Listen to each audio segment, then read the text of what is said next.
Hello, friends, artists, arters, drawers, everything in between. I'm going to take you on a whole art journey I had a couple of months ago where I decided to make my second ever doll, and I got in a little bit over my head, but we'll go through that. So as you can see, I'm drawing out the body based on some sketches, which I'll show in a minute. The sketches were all like tiny little thumbnails, so I decided to draw it to size and make the wire armature just after that. This is similar to the method I used for my first ever doll creative project, the snow leopard doll.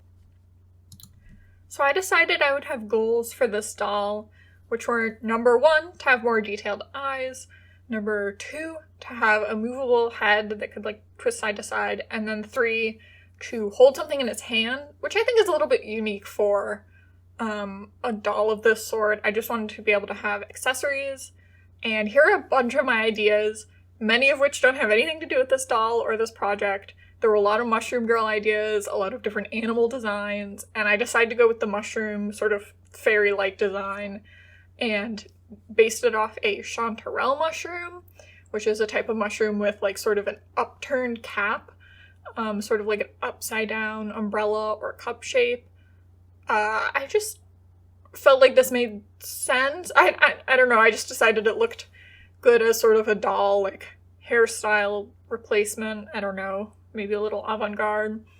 And because with the other types of mushroom caps, you'd have to have it kind of cover the face even more, which I do want to do in the future, but it was already, I made some choices with this, such as the first choice being to try and make a sort of ball-jointed style head was the goal, and I like trying to make it hollow as much as possible, and the idea was that it would be held on with elastic.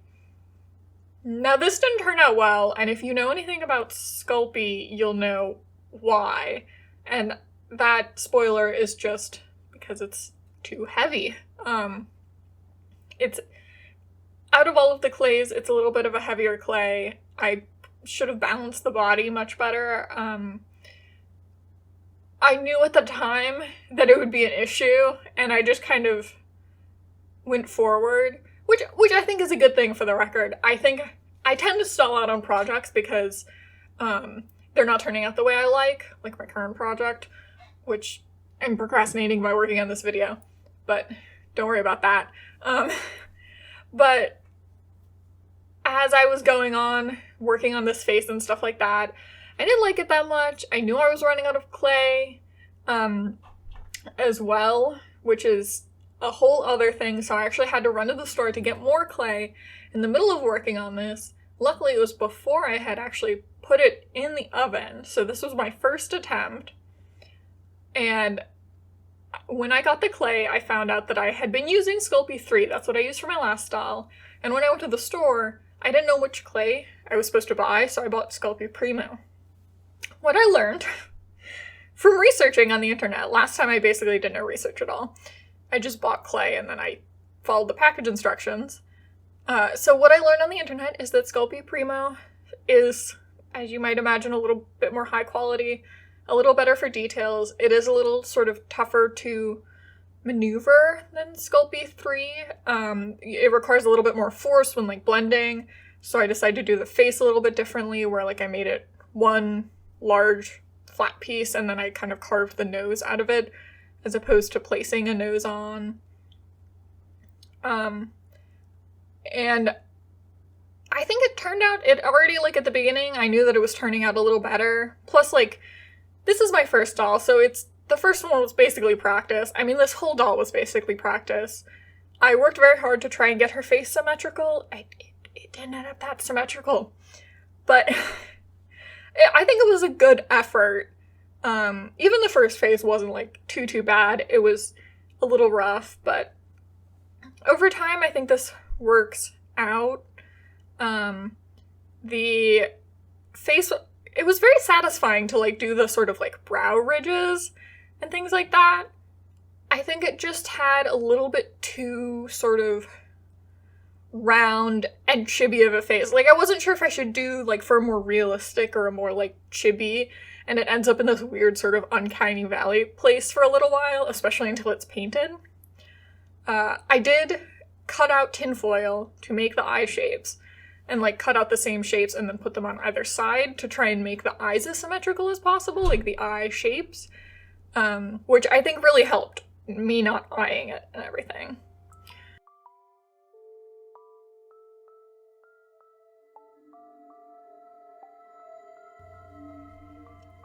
So, one thing is that a little bit of the sculpting I don't have that much footage of, because, like I said, it's very hard for me to keep up motivation on projects, and I sort of, after I sculpted this face, I actually wasn't very happy with it. And now looking back, I'm like, I think it turned out well eventually, but I basically didn't take any footage because I tried sculpting it and then drawing on it to see if the face would turn out, even before I did the hands and everything. Because I figured if I could salvage it with just my colored pencils, then I would feel good about moving forward. So this is a really, like, rough colored pencil sketch, and actually I made it, and, like, it doesn't look the best. I'm not very good at drawing with pencil. I don't like drawing with pencil very much. But it was just to get, like, some colors and, like, an idea of the shape. And it made me happy enough that I decided to move forward with the sculpting of the rest of the body and everything. Even just this, like, I think this was basically like a sketch with paint to loosely get down, like, some colors and some shapes and ideas. And seeing the progress that I made really helped me feel like I could move forward and, like, be excited about the project again, because I just was not seeing the full, like, potential.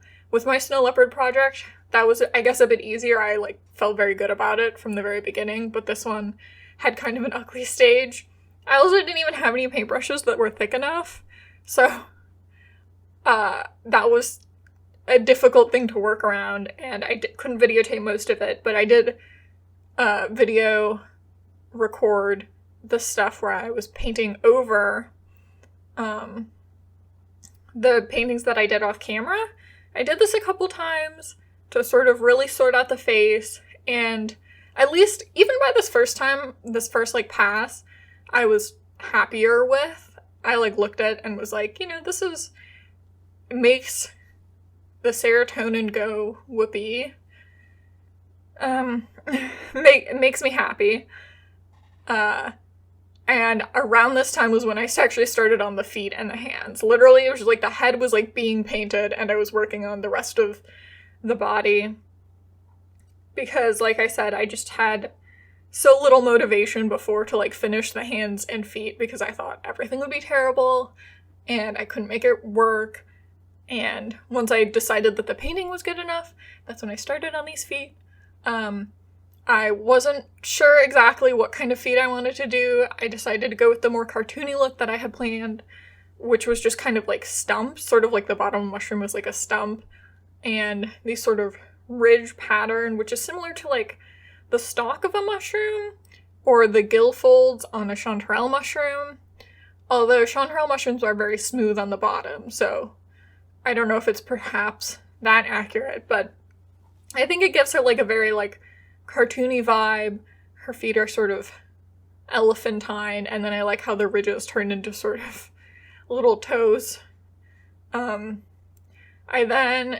wrapped her in gauze, which I believe is what I did with my last doll as well. I just have some, like, extra gauze lying around that is very useful to wrap around dolls because it, like, sticks to itself really well.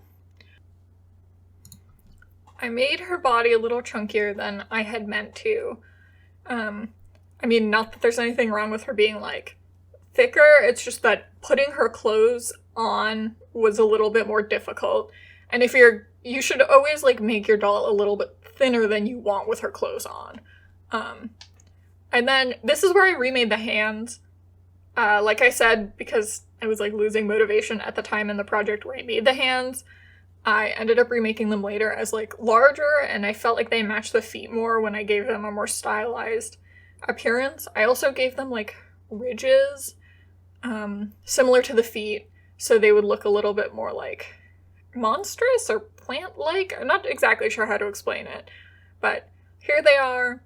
They look kind of like how I imagine a more dryady, planty creature to look. I think she only has 4 fingers on each hand, and then one of her hands is curled into like a partial fist, but it's not curled so much that like it looks super odd when she's not holding anything. It's just curled enough so that you can gently place something in her hand and then take it out afterwards. I also didn't film me like putting that little like clothing piece on her. I just covered up the gauze and held it in place using some pins and stuff like that. I knew I would have to sew the whole dress on because the hands are just too big for me to really reasonably put a piece of clothing that can be taken off on her, unless the hands and feet both come off, which the hands I think could come off, but I tried to glue them on later. And I knew that I would have to sew things to her body. The cap did take many layers of orange paint also to get to that opacity. And then I was about done with the face here, and I was looking at it and looking at the mock-up for the shirt that you can see in the background. And I decided that the color scheme was not... It was just a little bit off. Like, just, there could be increased cohesion, and that's when I decided to paint the eyes again and do a little bit more on the face. So even though I was happy with the rest of the body and sort of the little like lines and details in the hands, I decided that based off the fabric that I had picked out, she could use a little bit more color than just the sort of like pale yellow and orange on her like face and like cap area. So I added some green to her eyes, and I think I might have brightened up her cheeks a little, or at least I added a little bit more color. I think I redid her eyebrows, and all of this was done using a, what's it called? Paintbrush. I almost said pencil there. A paintbrush that I bought so I wouldn't have to use a piece of hair stuck to a plastic stick. And that really helped achieve the fine detail. Shocking what using the correct tools can bring you. I think this was the 3rd pass on her eyes that I did. And I think it was worth it doing all of those kind of little renditions. There were a lot of coats of paint on the cap, and I made the terrible mistake of like leaving this project for a week and the cap got all dusty all over it. So there's actually like secret cat hairs embedded in all the paint, but you don't have to worry about that because you can't really see it on the video. I just sealed her with a matte glaze that I got. It's the same one as my snow leopard doll.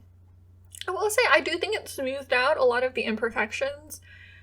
It is shiny and not matte. I'm not sure how you get actual matte glaze other than that like spray-on glaze that I've been told not to use with Sculpey, but I think it looked alright. Made her look a little bit more finished already, even before she has all of her clothes.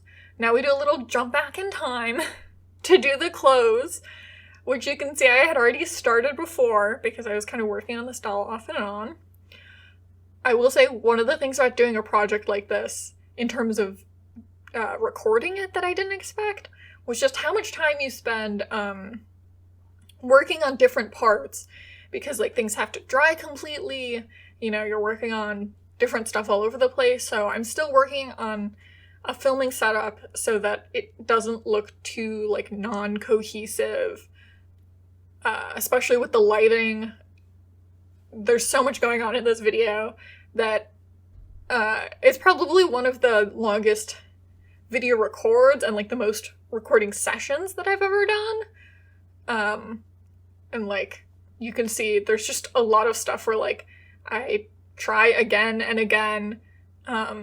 This skirt, you can see I redid. That was like the underskirt, and then this is the overskirt, which I just did once, which was luckily after I did the underskirt, so I learned from some mistakes on that. I actually don't know how to sew, like, basically at all. I bought some... I think this thing that I'm sewing with now, that tiny little bobbin that, or tiny little thing with thread on it, what's it called? A spool! That tiny little spool I got from a travel sewing kit. And that's where I got the needles as well. And then I had to get a packet of pins at one point. And then I learned that pins are sometimes, like, too big for doll clothes. So I have a bunch of tiny, like, doll clothes pins and clips and stuff like that to hold everything together.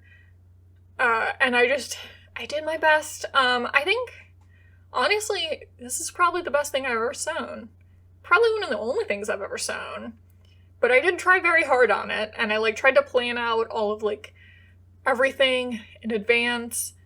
Last time with my snow leopard doll, I had to, like, glue all the edges of everything to not have it fray. I didn't have to do that so much for this one. It didn't quite have as much of an issue as the previous one. I made this tiny apron, I think, off camera just because it was, like, so complicated, and it's made out of bias tape, and this fabric I got at Goodwill because I needed white fabric, and so the petticoat and the apron are made out of the same material, which is, like, not a good material for doll clothes at all. It's, like, way too thick. But that's fine. We work with what we have, and in my case, I bought white fabric at Goodwill. So, the next stage, after I make this, like, really complicated apron, I wanted to make a pocket on it. Now, I've never really done sewing, and I've never really done embroidery. But I have a lot of embroidery thread that I got at summer camp 10 years ago. So I decided I would try to embroider, like, this, like, detailed design in the same colors as the flowers that are on her dress onto the pocket of the apron. And I realized that I didn't have an embroidery hoop, and embroidering it without a hoop was not an option. So, as you can see, I cut a bunch of pieces of cardboard up, like thick, pretty tough cardboard, and I made an embroidery square thing? It's been a long time since I used an embroidery hoop or tried to do anything in this vein.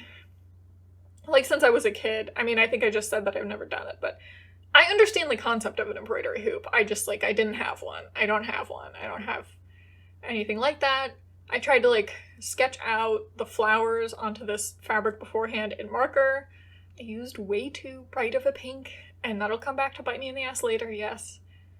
And, I did some practice, I think, off camera to figure out how I was supposed to do the flowers and how I could do the petals and everything. I didn't, like, look up any tutorials on how to embroider things. It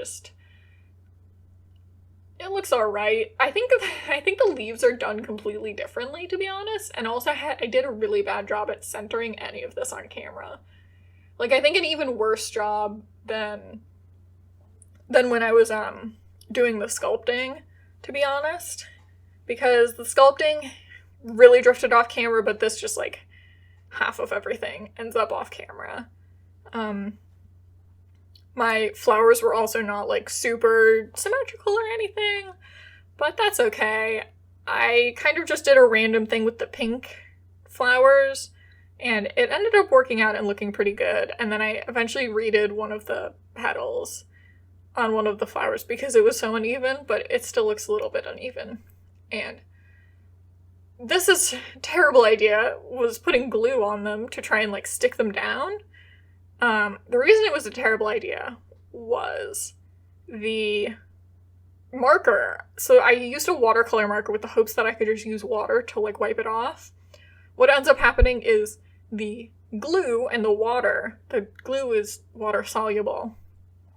And it, like, spread from the thread to the fabric and stained it green a little. So you can see a little bit of green sort of on the fabric. But that was the last step, I think, except for sewing up the body. I decided to give her a little bouquet of these tiny mushrooms that I got at Michael's a really long time ago to put in her hand. I wanted to sculpt something of her hand, but I had already been working on this project for so long, to be honest, and I decided to just go for the bouquet of mushrooms that I already had. They sit in her hand and they look really cute.